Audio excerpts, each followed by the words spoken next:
¿Qué tal amigos? ¿Cómo están todos ustedes? Pues ya estamos aquí, lunes 23 de agosto. Qué rápido se está yendo el año, qué barbaridad. Sí, ¿verdad? Cada día, cada programa lo repetimos y mientras más lo repetimos, más va avanzando. Yo creo que ya no lo debemos de repetir No, tanto, ya ¿verdad? no, exactamente, porque cada vez queda menos tiempo para que se acabe el año. Sí, O sea, efectivamente, y con esta pandemia, como que este año y medio de confinamiento se ha ido rapidísimo, ¿no? Pero bueno, hoy estamos entrando nuevamente a Relatos Ocultos de la Mente y nos acompaña nuevamente Fer García. Oli.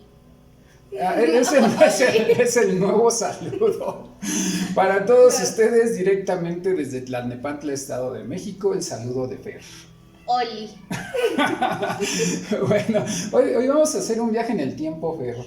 ¿Qué A te ver, parece? súper interesante. La verdad es que la historia de hoy me emociona mucho. Sí, vamos a hacer un retroceso en el tiempo. Ya el video pasado nos habíamos puesto en otro contexto, ¿no? En los años 90, por ahí, pero hoy nuevamente vamos a retroceder un poco el tiempo. Es la magia de las historias. Sí, la verdad es que yo estoy investigando esa historia y encontré muchísimos detalles que no tenía en cuenta, pero me pareció más interesante. O sea, si de por sí ya me gustaba, ahora es como que más interesante, como que está muy padre el tema de hoy. Sí, porque vamos a contextualizar un poco acerca de una familia, ¿sí? De la cual nacen 4 hijas. Y esas 4 hijas fueron en su momento consideradas como las máximas asesinas seriales en cuanto a muertes que ellas cometieron. Pero bueno, aquí existe una contradicción porque a fin de cuentas ellas eran las actoras intelectuales Ujú. de los asesinatos, pero se presume que nunca ejecutaron a nadie. Sí, de hecho lo que estaba leyendo era que realmente ellas planeaban todo, pero no sé qué grado de manipulación podrían haber tenido, que ellas nunca se les comprobó que ellas hicieran un asesinato con, ahora sí, con sus propias manos, sino que lo hacían pues otras personas en lugar de ellas. Sí, aquí nos tenemos que adentrar en esa parte de la mente asesina y la manipulación. Uh-huh. Y también en sus víctimas, porque a fin de cuentas sus víctimas pasaban a ser victimarias, ¿sí? Sí, que es lo más interesante, ¿no? Por el hecho de la sobrevivencia. Pero bueno, ¿de quién estamos hablando, Fer? De las muy conocidas hermanas González Valenzuela, mejor conocidas como las Poquianchis. Las Poquianchis. Nos vamos a remontar a esa parte postrevolucionaria del México antiguo, toda esa historia después de la revolución, cuando todavía hay esa parte de haciendas, cuando México estaba entrando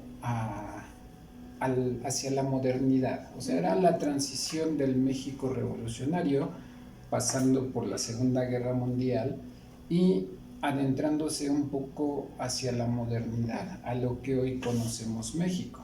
Que de hecho, o sea, toda esta etapa de transición tiene que ver con la historia de 4 mujeres.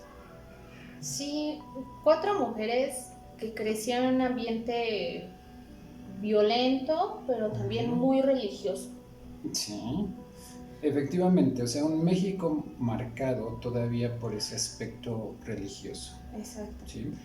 Vamos a hablar un poco de Delfina, de María de Jesús, de María del Carmen y María Luisa, las Poquianchis. Y vamos a contextualizar un poco, ¿sí? Vamos a adentrarnos en ese México, como decíamos, posrevolucionario. ¿Por qué? Porque el papá de las Poquianchis era un alguacil, era un policía que estaba dentro del gobierno de Porfirio Díaz, ¿sí? Uh-huh. Y que después de la caída de Porfirio Díaz todavía sigue en su cargo, ¿sí?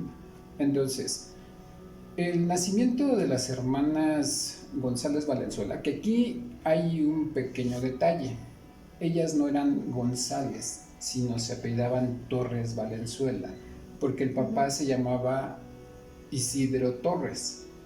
Pero ahorita vamos a platicar un poco la historia de por qué se cambian el apellido Torres hacia González.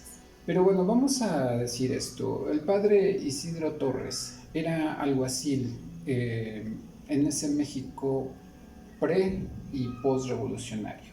Entonces, cuando las hermanas Valenzuela, ahora sí les vamos a decir nada más el apellido materno, porque vamos a explicar esa parte del apellido paterno un poco más adelante. Cuando ellas nacen, o sea, su papá pertenecía a la guardia, ¿sí? Entonces, desde muy pequeñas, ellas se enfrentan a mucha violencia. Es lo que platicábamos de todas estas historias trágicas que van pasando y que van conformando una estructura mental, ¿sí? Para empezar, Isidro Torres era un padre alcohólico. Alcohólico y que le gustaba hacer abuso de su poder de autoridad. Sí, efectivamente. Y aparte, o sea, mucho abuso familiar. De hecho, la madre de las Poquianchis era una persona netamente religiosa. De esas que les decían, ¿sabes qué? El día que tú te casaste es para toda la vida y tienes que estar en la adversidad y en la prosperidad. Pero a la mamá de las Poquianchis le tocó toda la adversidad que se puedan imaginar ustedes, ¿sí? ¿Por qué? Porque era una mujer sumisa, era una mujer abnegada, era una mujer golpeada. Y aparte, bueno, el padre pues también enfrentó a mucha violencia a las hermanas, ¿sí? ¿Por qué? Porque esa prepotencia del padre hacía que llevara a sus hijas a ver la tortura de los presos y las ejecuciones, ¿sí? Sí. Entonces, desde muy pequeñas las fue enfrentando a ese aspecto violento, porque él, dentro de su cargo, muchas veces se encargaba de ajusticiar a los delincuentes de la época. Recordemos un poco que en ese momento todavía había pena de muerte. Sí, de hecho, en ese entonces, recordemos que, por ejemplo, las mujeres no tenían derechos. Deberían de haberlos tenido, pero en ese entonces no se les consideraba como personas sujetas de derechos. De ahí que las mujeres regularmente eran como muy sumisas, eran como muy calladas, como que soportaba todo tipo de violencia y en fin.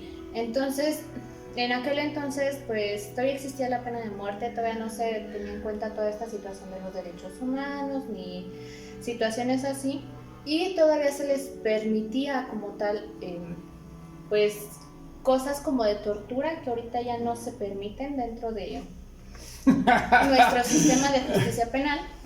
No se permiten, en aquel entonces sí. Sí, pero se practica. Bueno, perdón.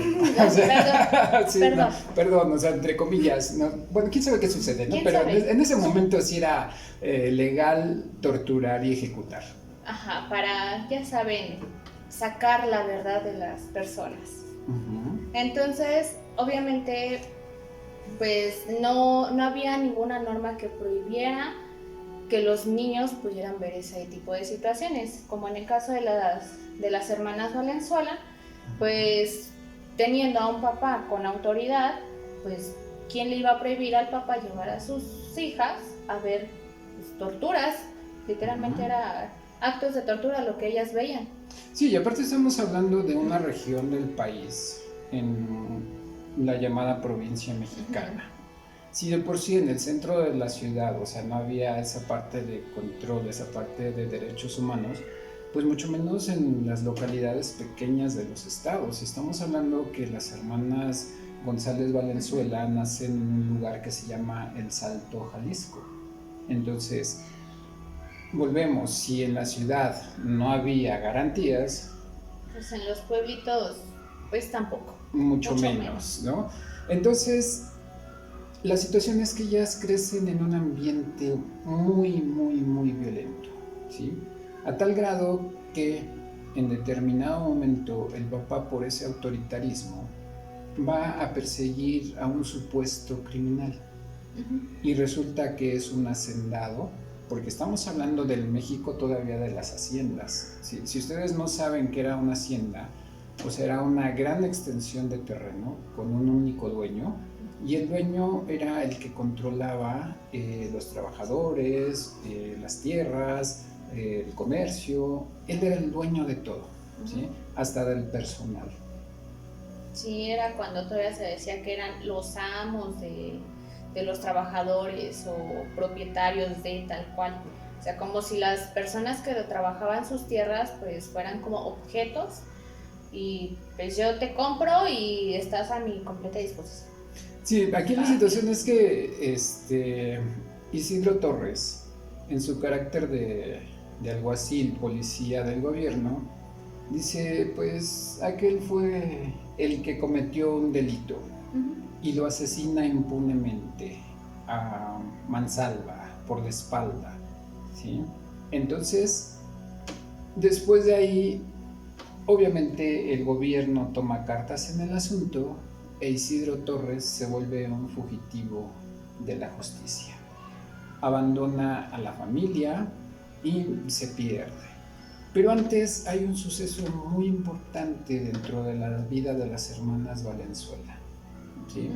Una de ellas, de nombre, no recuerdo ahorita, son cuatro. Son cuatro, sí. complicado de... Sí.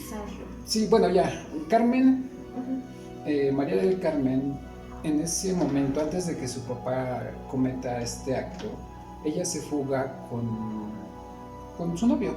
O sea, se le hace fácil, o sea, con tanta violencia generada en su entorno, conoce a un chico y se fuga con él. Pero el papá, por esa situación tan humillante que le hicieron, porque pues era el padre y era el que tenía la autoridad y no se le podían salir sus hijas del carril, va y la busca. Y entonces la encierra en la cárcel injustificadamente. Parece que es por un año. Fueron 14 meses precisamente las que dura Carmen en reclusión. Pero en este proceso de los 14 meses es cuando Isidro Torres asesina al hacendado y él tiene que huir. Y Carmen se queda recluida en el centro penitenciario. Y después aparece el dueño de una tienda, el salvador de Carmen, la ayuda a que salga de prisión y Carmen sostiene una relación con él, del cual tiene un hijo. Este hijo de Carmen también va a ser trascendente en toda la historia que vamos a contar. Mucho. ¿Por qué? Porque es una parte de, digamos, de estos inicios de la historia, ¿sí? Pero bueno, vamos a esta otra parte. Después de que ella sale de reclusión, entonces los papás fallecen, ¿sí? En 1938, la misma Carmen conoce a Jesús Vargas. El gatito. El gato. El gato. Efectivamente, que era un delincuente de la época también, ¿no? Entonces, Carmen se va a vivir con él y abren una cantina, ¿sí? Pero, o sea, ellas la abren igual en el Salto, Jalisco, en el lugar de nacimiento, pero pues el gato se dedicaba a malgastar el dinero, a andar con una, con otra y a despilfarrar, todo lo que ellos ganaban. Y el negocio quiebra, ¿sí? Entonces, pues obviamente Carmen se separa del gato. Y aquí viene un punto muy trascendental. Cuando esto sucede, Carmen inicia su propio negocio. Sí, porque pues bueno, ya tenía la experiencia de manejar pues un bar con su antigua pareja, entonces pues ella dice, yo abro mi propio negocio y empieza, pues es como que el punto inicial de todo, realmente, este primer bar que constituye Carmen, y es donde me parece que se tiene una riña y pasa lo inevitable con su hijo, me parece, ¿no? Sí, aquí se me fue un poco la información, porque quien abre el bar es Delfina, ¿sí? La hermana de Carmen. Entonces, con la experiencia de Carmen que adquirió con el gato, entonces ella pues le dice, bueno, pues está la herencia de mis papás, o sea que es muy pequeña, pero ¿por qué no abrimos una cantina? ¿Sí? Esta cantina la abren en el mismo Salto Jalisco. Entonces le empiezan a trabajar y les empieza a generar. La cantina se llamaba Guadalajara de Noche. Guadalajara de Noche. Sí, entonces vamos a ver la trascendencia también del nombre, porque, o sea, el nombre va a ser señalado como el centro de operaciones de las Poquianchis, que precisamente, o sea, no es este primer bar, ¿sí? ¿Cómo le podemos llamar? En este momento, ¿cómo se llamarían?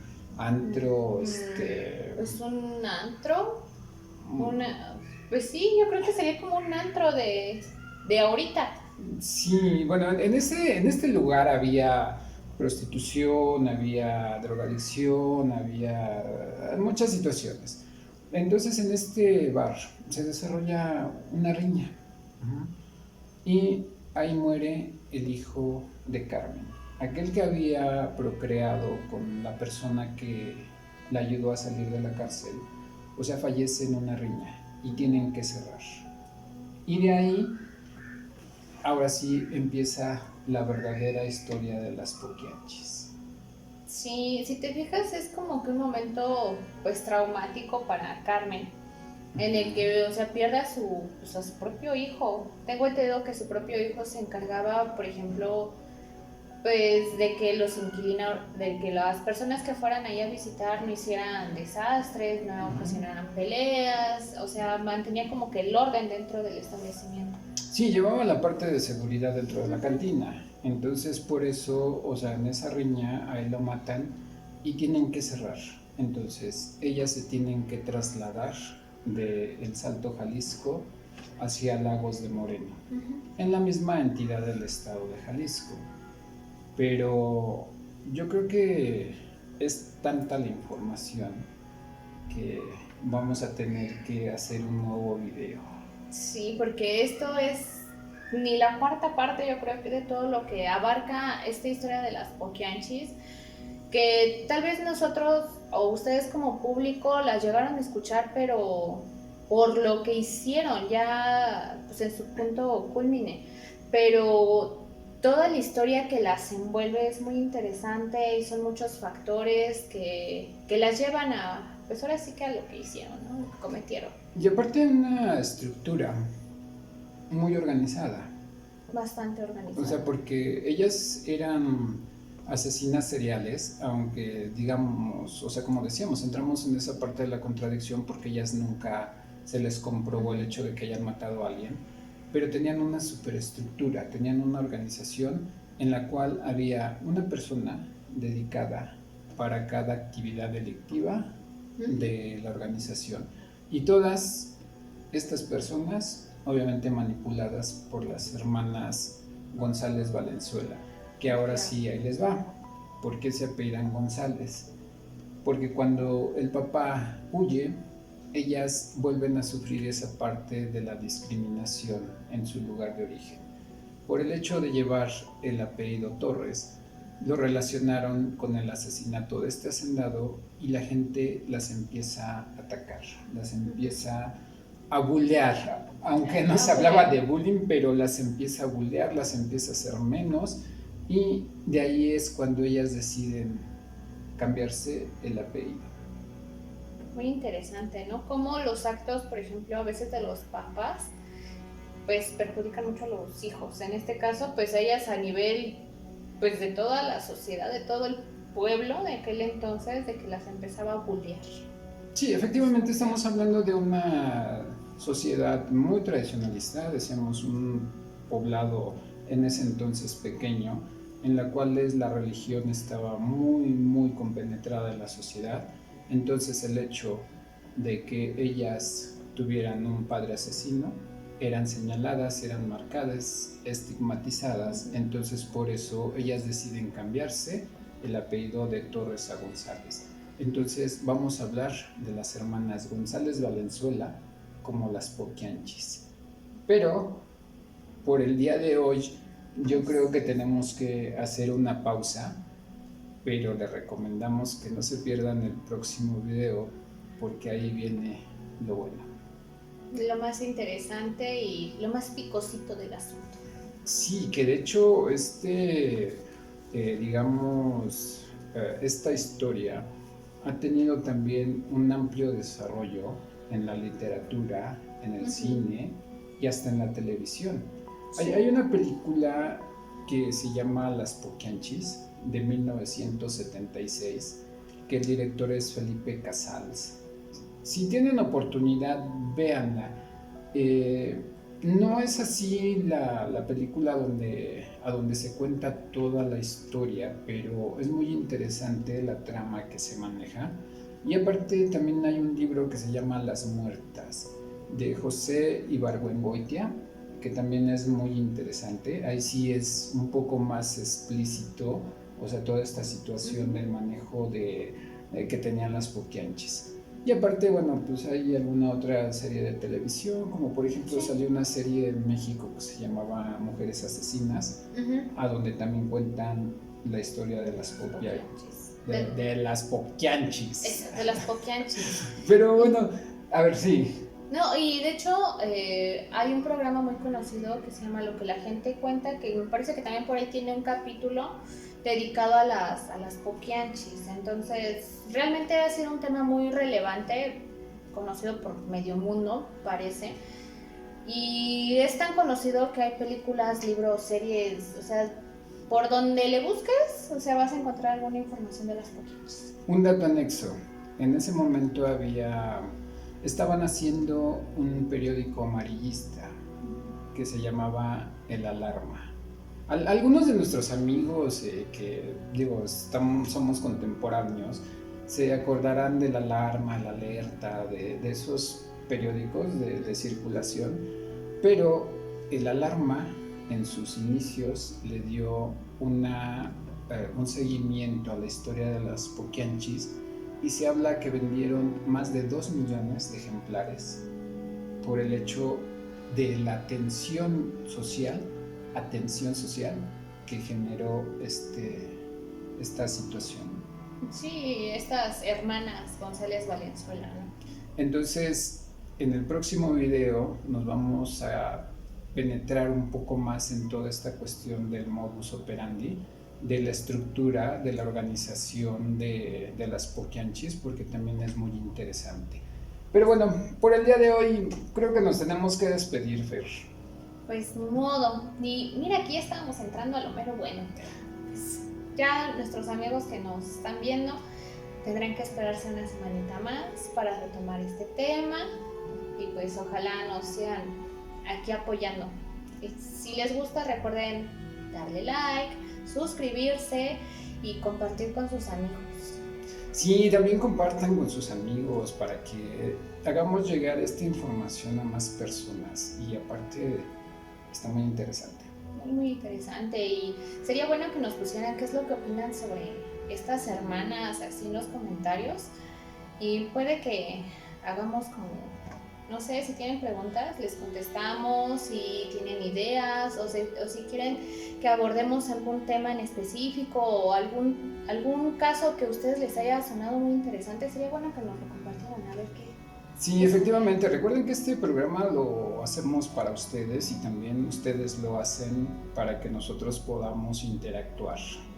Ya hemos tenido muchos comentarios de temas que tenemos pendientes que muy pronto estaremos tocando, pero es muy interesante la participación de nuestra audiencia también para con nosotros. Claro que sí. Pero por lo pronto les enviamos un saludo y les dejamos esta situación en intriga porque esto continuará. Nos vemos. Fer, muchas gracias.